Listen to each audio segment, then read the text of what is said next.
So, ayan na guys. Igisa na natin ang bawang at sibuyas. Ako, bawang muna ang inuuna ko guys kasi feeling ko mas mabango pagka ganyan. Okay? Bawang muna. Ayan, nahilo na ang at sibuyas. Yes, sibuyas.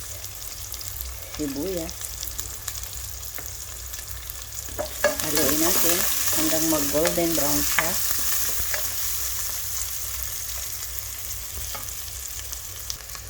Ayan na guys, nabisin na brown na ang sibuyas, bawang. So, isunod natin ang chicken.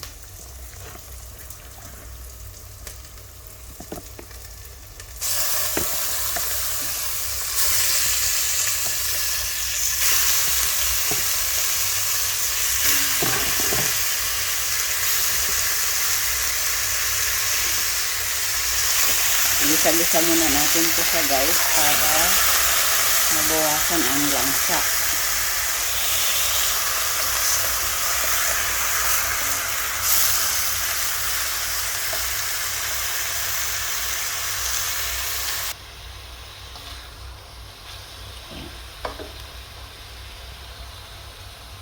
Ayan na siya guys, nagisa na siya. Lagyan natin siya ng kunting Coca-Cola.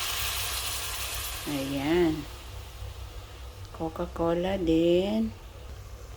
Then, lagyan din natin siya ng pineapple juice, guys. Ayan. Ayan. Ayan, ganyan kadami.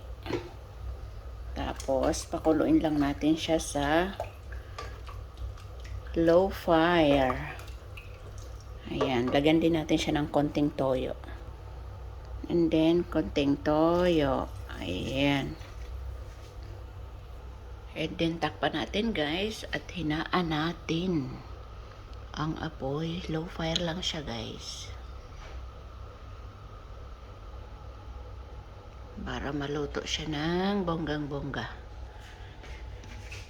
Ayan na siya guys. So, hintayin lang natin siyang magtuyo-tuyo at maluto ang chicken. Update you later.